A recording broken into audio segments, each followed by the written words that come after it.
Hey there. It is a beautiful Saturday morning in February. Got deep enough in the woods this morning to where I was pretty much the only one with the first footprints on the trail since the snow from overnight yesterday.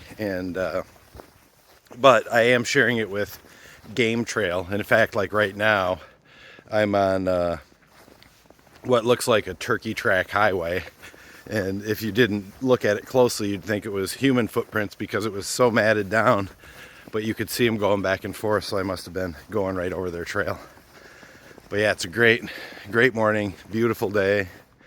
Got that sunshine up in the air. Man, if it was like this winter, like it every winter, I wouldn't mind Michigan at all. But just thinking this morning about the last video I did, which I think was entitled Overcoming the Fear of Death.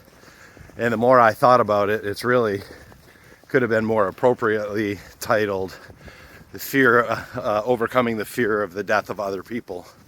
Because really that's what I talked about was like how to sort through that grief process once someone's gone by recognizing that we didn't necessarily lose them any more than we had them before, but that we still have those experiences and memories that we created together that'll never go away. We just don't have the ability to create new ones. But when I actually think about the fear of dying myself, that doesn't occupy very much of my being. I tried to break down life pretty simply. Like in my mind, you kind of have, your heart has a certain number of beats that it's gonna have. And based on different behaviors that I take, I'm either helping add more heartbeats or taking away heartbeats. And so I try to make those right decisions. But knowing that, or like thinking about it at that level, there are variables that I can control. One of them is worry. Like if I were to spend an obsessive amount of time worrying about dying, I would be stressing my system, which is exactly one of those things that you can do to take away some of those heartbeats that you have programmed in there. And worry, especially when you're doing it in your own head, is really, really painful, or at least it was to me when I did it for the longest time.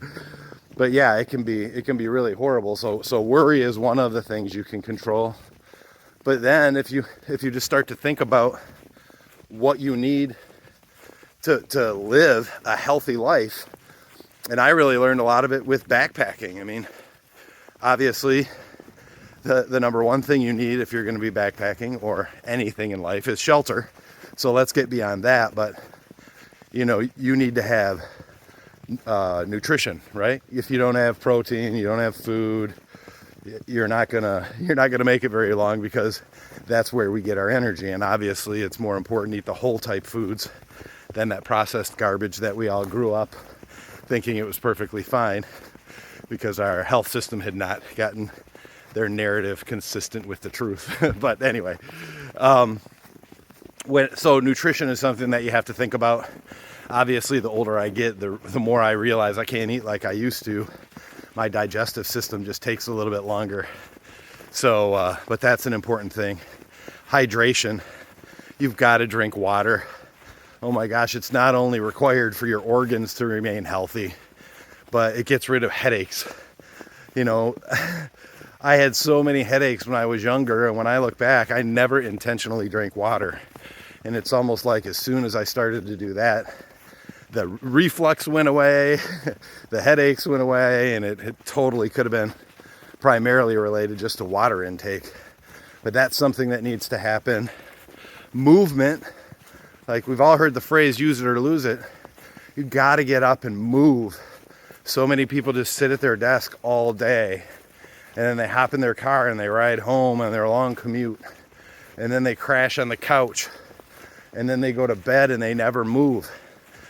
And when I say they, I mean me. That was my primary operating system for about 2 decades.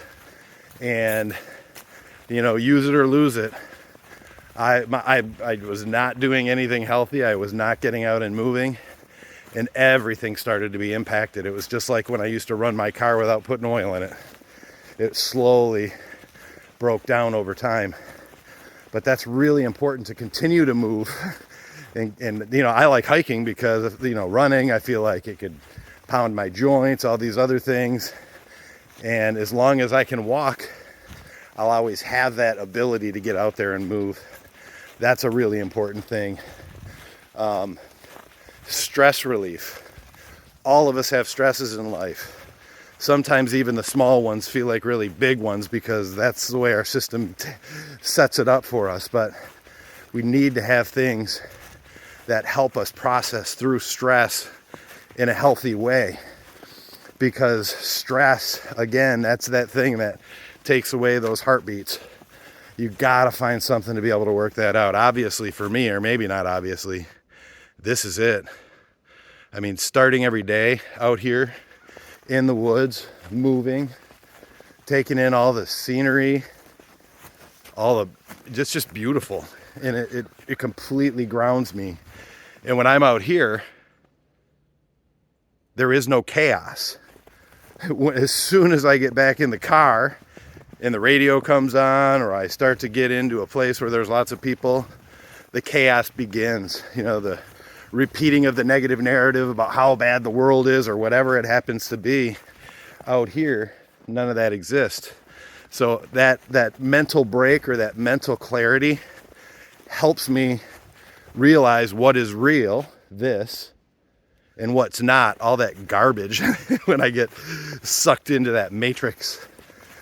But those are really, really important things that we all need to think about, especially as we start to get up there over our, in our 50s and above. But it's really important just to start to develop those habits. As soon as it started to become a habit with me, it started to become almost an obsession. I mean, that's kind of my personality anyway. But like, if there's a day where I don't get out and hike, I can tell I didn't get out and hike, and it really, I miss it. And so I really helped it become a part of my life, to be able to make sure that I am continuing to move, that I am practicing good, healthy stress relief, because man, you can process anything out here in the woods, I'm telling you. And while I'm doing it, I have to make sure I'm eating to get the proper amount of calories. And I'm trying to cross some logs right now and not fall into this water. I made it. But then also I have to drink my water as I'm hiking along. So all of those basics, like right when I wake up in the morning and get out, I'm starting to take care of, and it gets me in the groove. But anyway, those are the things, those are the variables, some of the variables that I know that we have the opportunity to control. So it doesn't necessarily make sense to worry about dying or any of that stuff, because all that's doing is getting you there closer. I think it's more important to just focus on the variables, control what you can control, and continue, just go on and live. That's what it's all about. So that's it on this beautiful Saturday morning. I'm gonna go. I get to go to the Michigan State game tonight. It was a gift from Amanda and the kids, and I'm super excited. But have a great day.